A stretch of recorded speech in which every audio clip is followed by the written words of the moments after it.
tonight, the topic of my sermon is, how is your witness? How is your witness?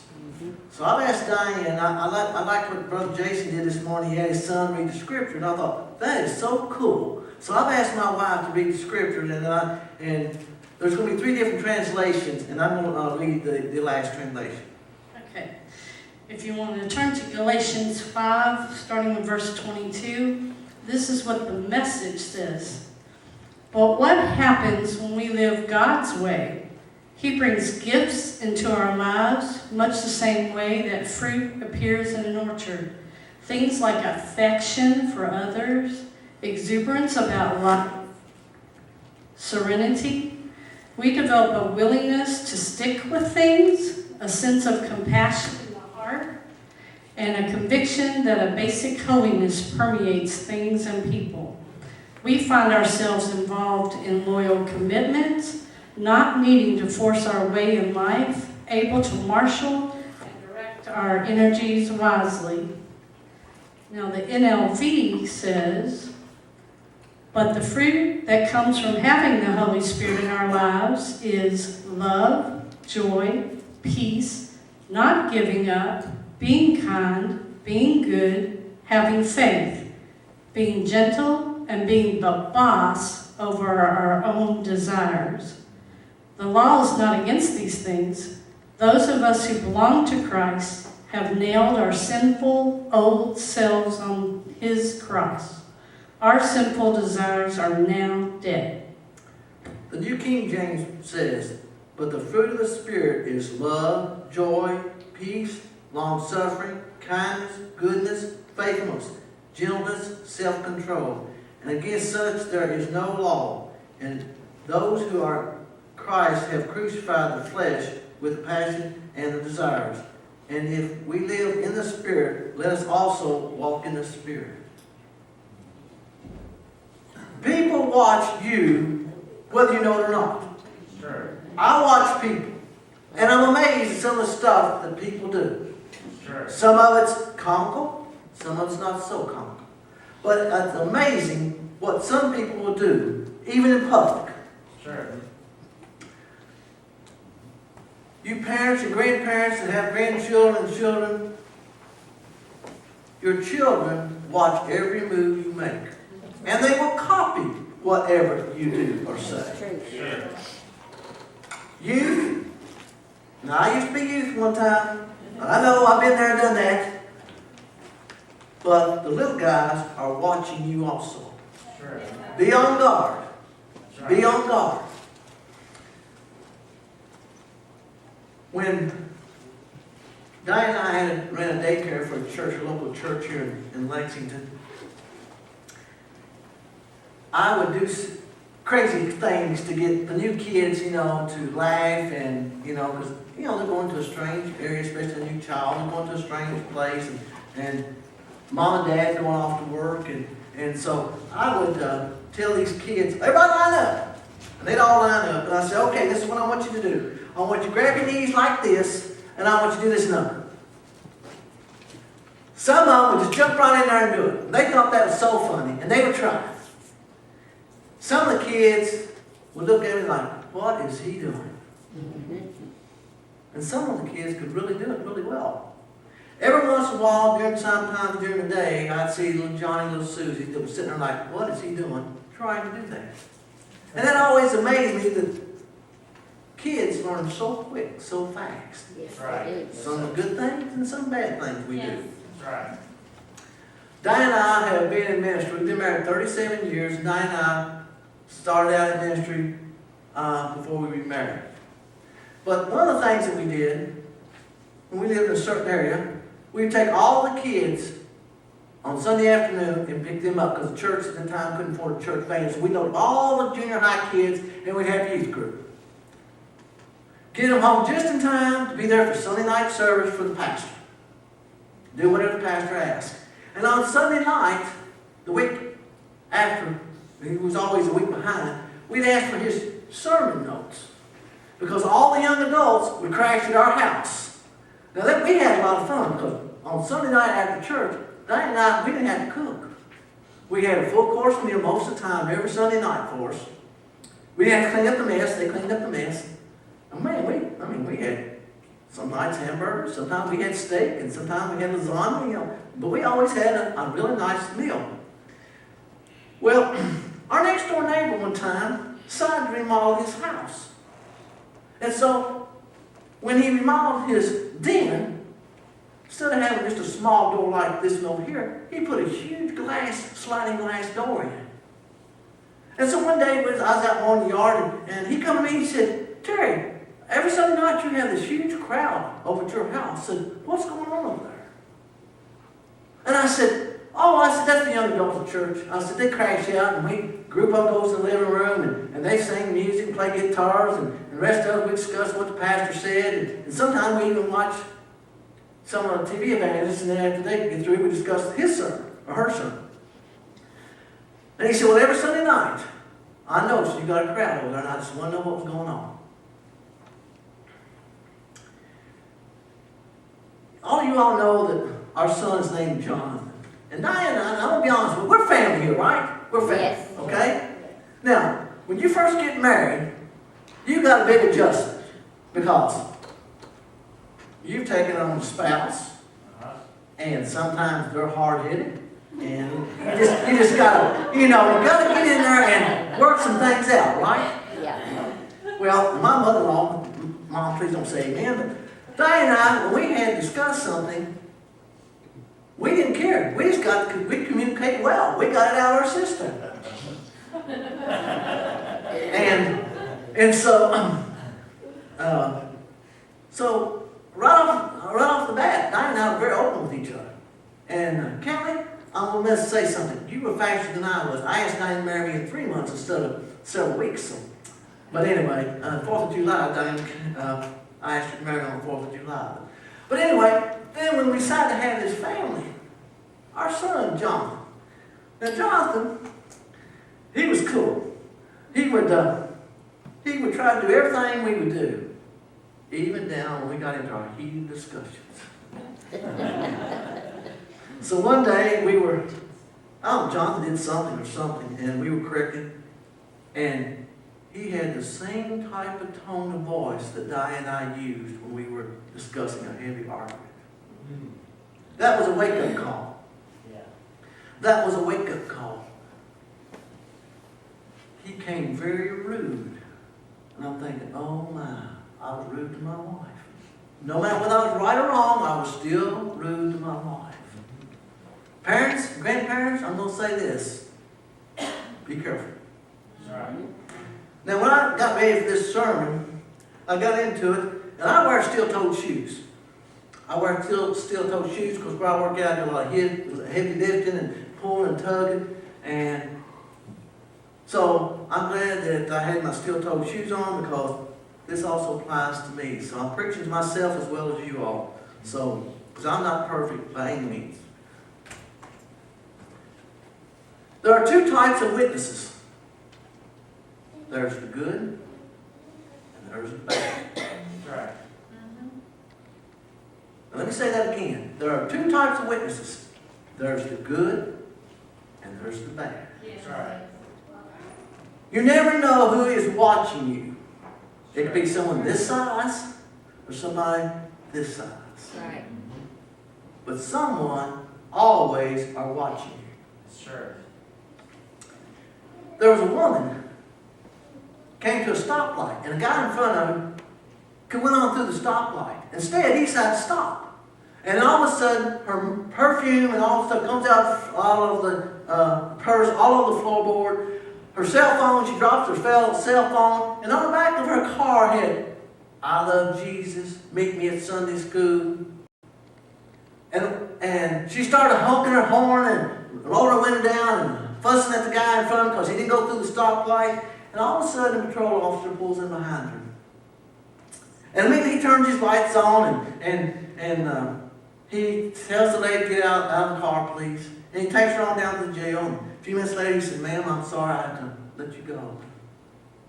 And she said, "Well, what did I do wrong?" He said, I pulled up behind you and you had the bumper stickers and all this on your car and stuff, and he said, the way he was acting toward that gentleman in the front of the stoplight, I thought maybe you stole the car. Because he said, I didn't think Christian people were supposed to act that way. That woke me up too. Because, let me tell you something. All y'all that get there and drive has got driver's license. You know what I'm talking about. Come on. You know exactly what I'm talking about. Yeah. I work in Georgetown, and round trip's about 40 miles. And I see some sights sometimes. I take the back roads because it comes with construction work. But the other day I seen a guy pass four cars on a go yellow line.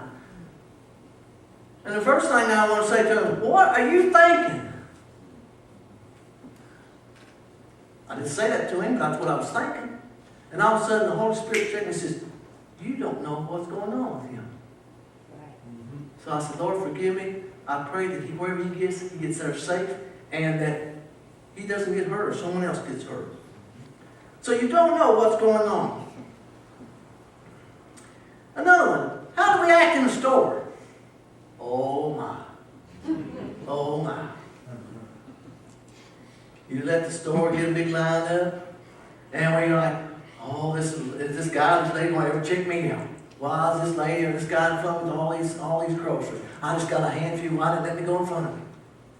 Patience. That's right. Patience. And I'm going to tell you something. When I lived in the Cayman Islands, that's one thing I learned was patience. Because they don't get in no hurry. Sure. They do not get in no hurry. They're laid back. And I'm thinking, we all need to take examples. Don't get in a hurry. Let me ask you another question. How do we act when we go to a restaurant? Whoa. Now,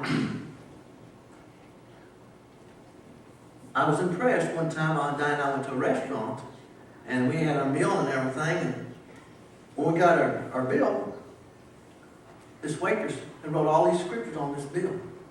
I thought, that is so cool. And I got home, and Diane and I started looking up some of the scriptures. And that was so cool. She blessed my day. We need to be an example. The church people, when we get out, and I'm going to be honest with you. 12:30, 1 o'clock, our bellies get crowded. And we want something to eat. Right.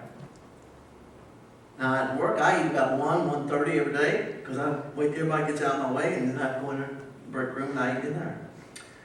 But how do we act in the restaurant? A couple months ago, I went to a certain place and picked up some pizza. And this gentleman said to me, that's a lot of pizza. And I said, yeah. I said, we were having a class on new believers, and I'm buying some food for them so we can have class. He said, you're the nicest person that I've met today.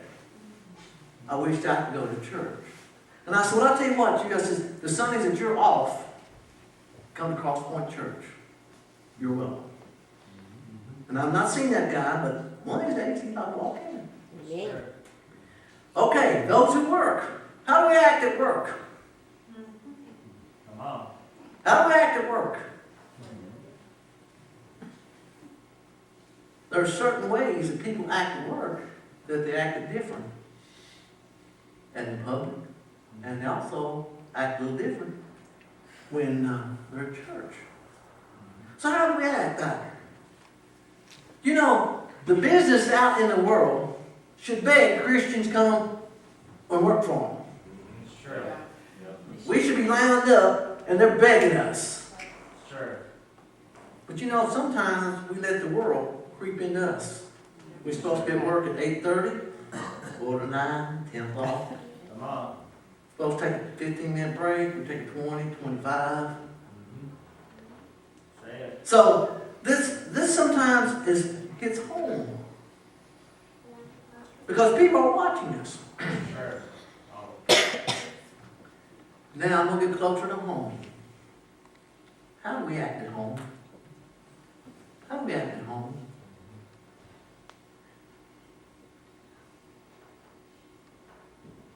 You know, sometimes it's our patience. We run out of patience with our children, our spouse. And I must admit, I'm not perfect in some of these areas. Sometimes Diane will say something, I'll say, what? I can't do that. The next thing I know, I better do it. But anyway, we kind of have a heavy discussion sometimes, and I soon learned that, like I said, I better do it. But see, these are the things that are bad examples. Now, we got the bad stuff out of the way. Now let's talk about the good. Let's talk about the good.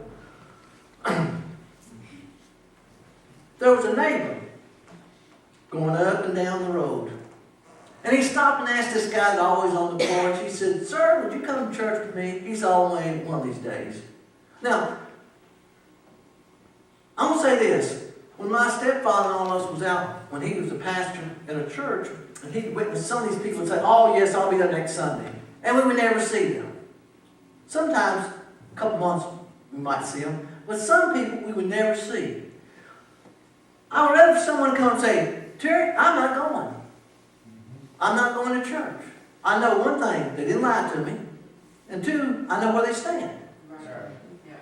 So, but as this couple kept going to church back and forth and back and forth, this gentleman on the porch knows every Sunday morning, every Sunday night, and every Wednesday night, these people were old faithful. Just kept going, just kept going. So the pastor at the church one day got up and says, "Next week we're going to have a revival." So Monday night came, the couple loaded up the car with his family, went to church, came back. This kept on going on and on all week long. Sunday morning, the gentleman that was on the front porch got dressed and went to church. The praise and worship team did a wonderful job. The pastor had a great sermon. The gentleman sitting in the very, very back, and all of a sudden he comes forward. And he says, the pastor at them says, "Sir," said, "can you tell me what in my sermon that caused you to come forward?" And he said, "Pastor, no offense, but it's the couple that came every morning, every night, Sunday morning, Sunday night, and Wednesday night. Wow. And I thought, if it's that important for them, I got to find out how important it is."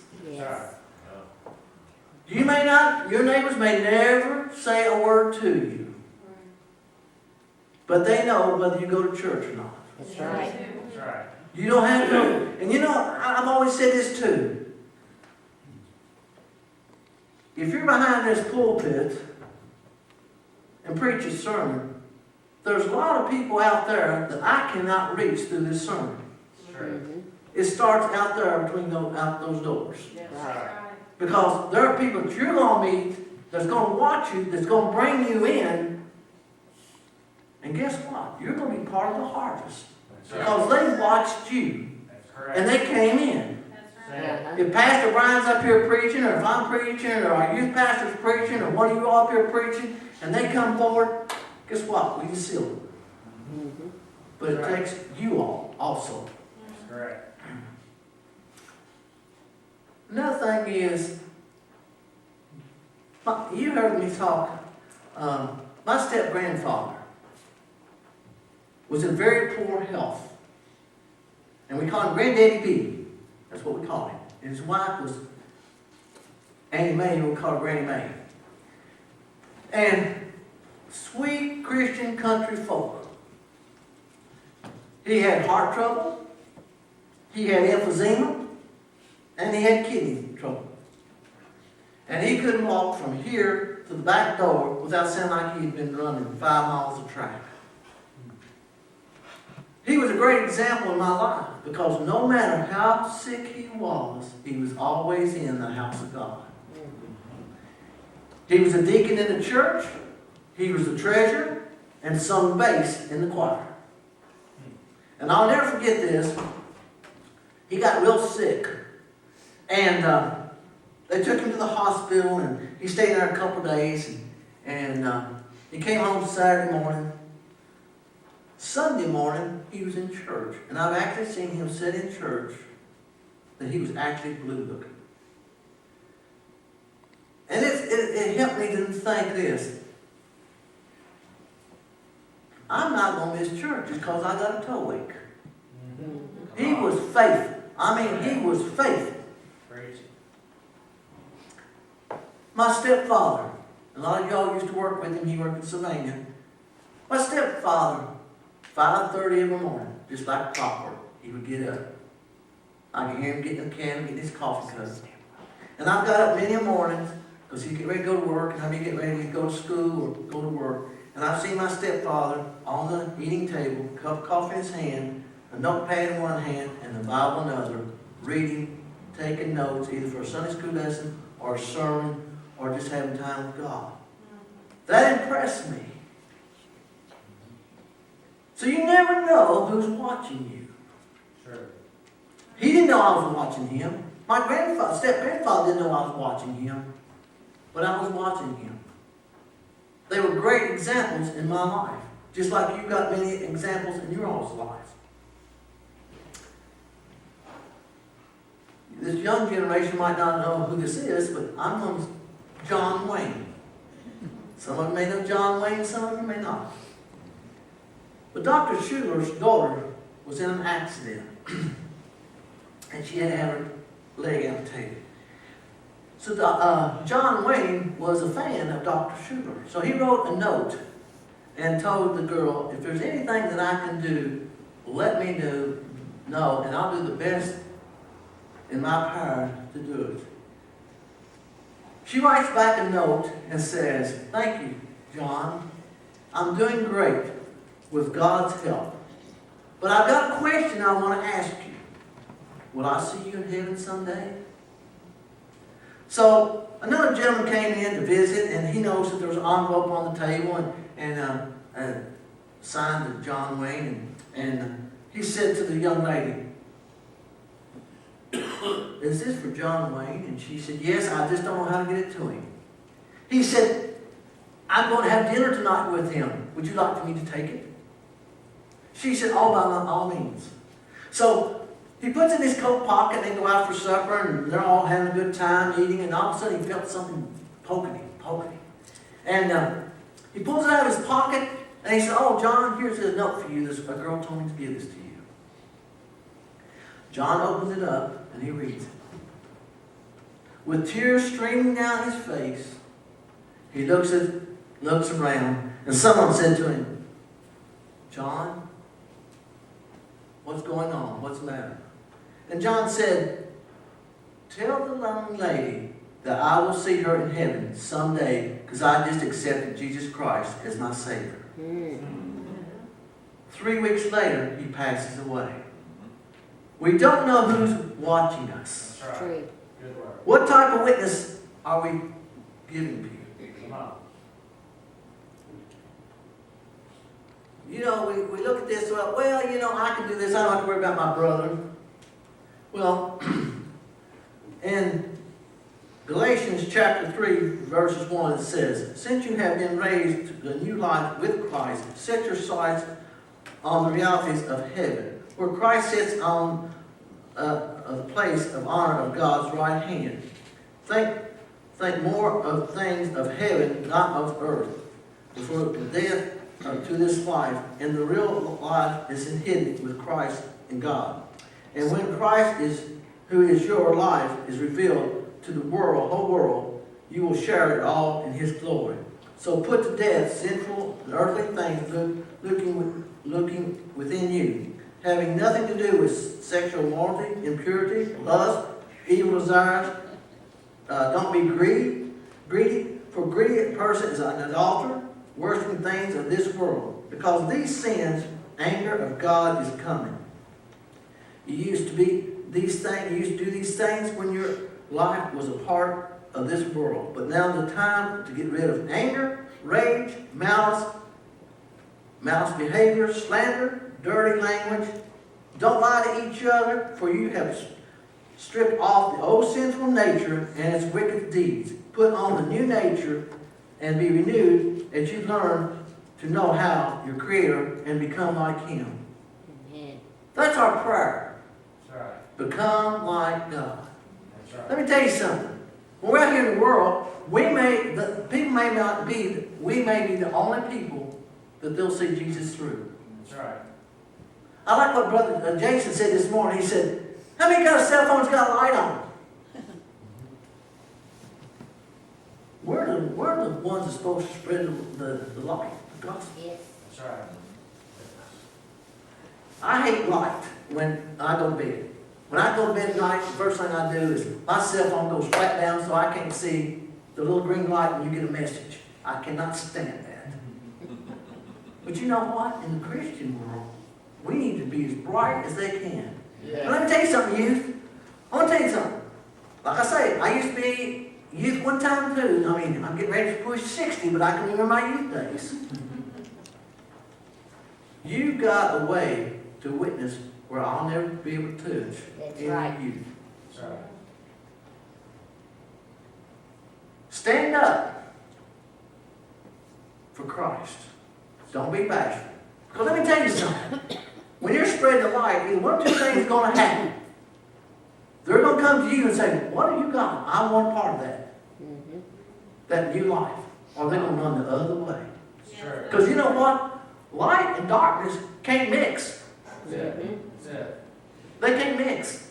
So they're going to come to you or run the other way. And you're all going to reach high school and stuff.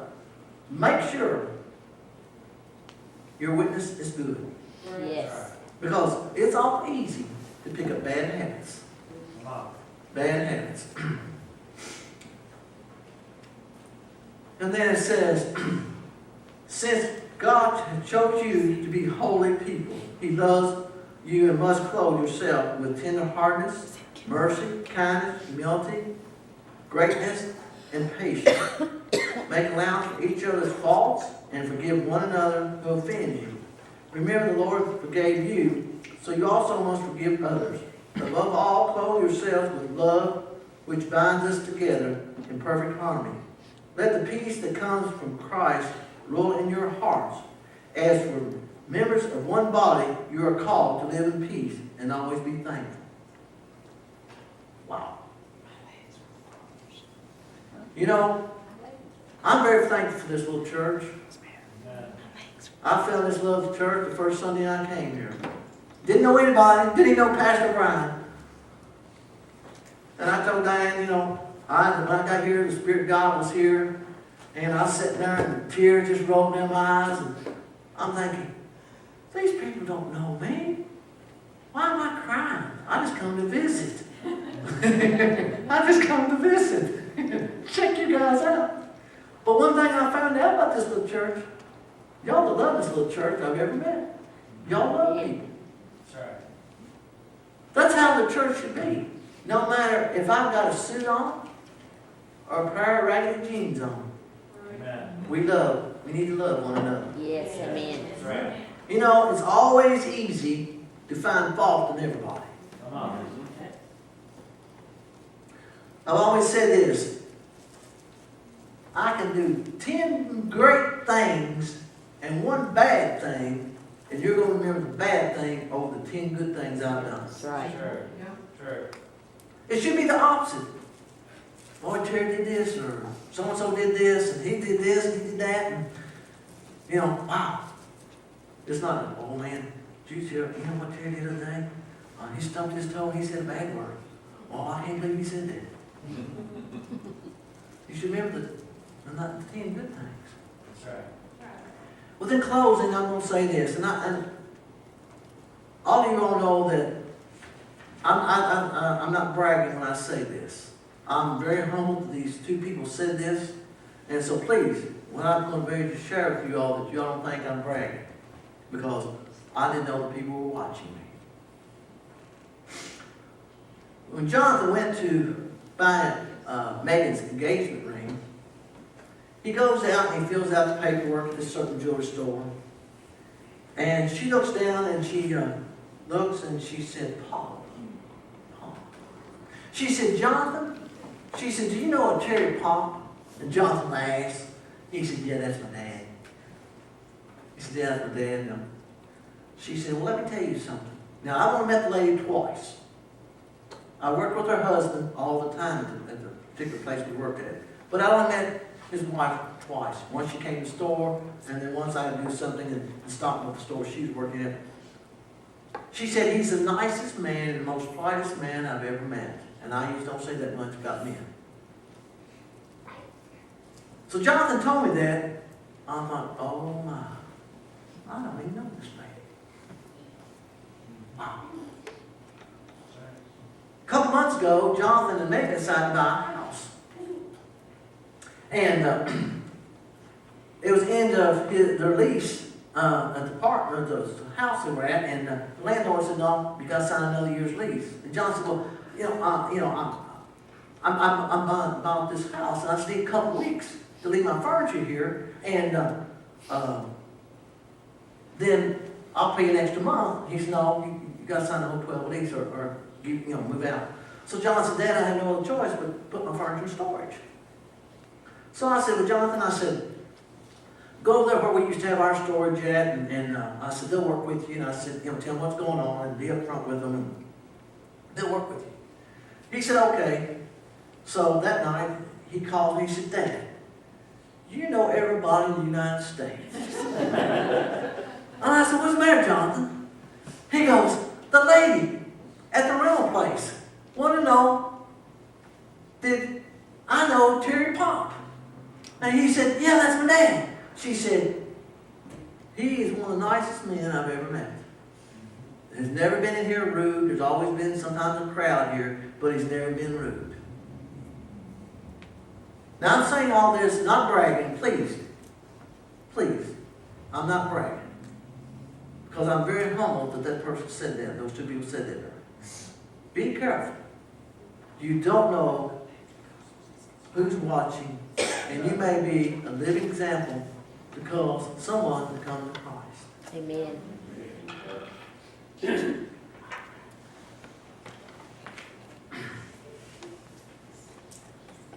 My prayer is tonight, God, create in me a clean heart.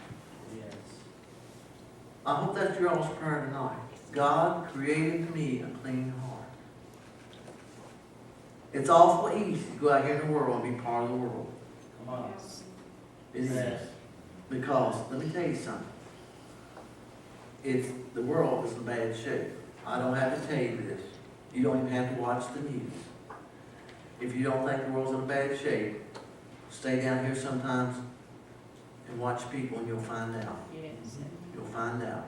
They need Christ. And let me tell you something. We need to get out and do more witness. Be a witness. Yes. That's right. Because let me tell you something. I've been in several of these churches in Versailles, Kentucky, and they're not full yet. That's right. I've been in Clark County, some of the churches in Clark County. Let me tell you something. They're not full there either. That's right. They're not full there either. And people are searching. Come on. People are searching. But the sad part about it, people are searching in the world things. And I'm within closing this, I'm going to say this. When I was raised at home, my parents didn't have a whole lot. We got by and that was just about it. But we did have love in our house. When I got married, before I got married, I become what's called a workaholic. And I would step over top of you to get that extra dollar. I become a workaholic. If there was a dollar bill to be made, that's what I wanted. I would go out and buy things. I would work all the time, buy extremely nice things. There's nothing wrong with that. I'm not saying that. I think you got a brand new truck, you got a brand new boat, a brand new house. Hey, amen. I'm all for that. I'm not against none of that. But where's your heart at? So my witness became, gimme, gimme, gimme, and I want it, I want it. And you know what? I'm going to be very honest with you. That did not make me happy at all.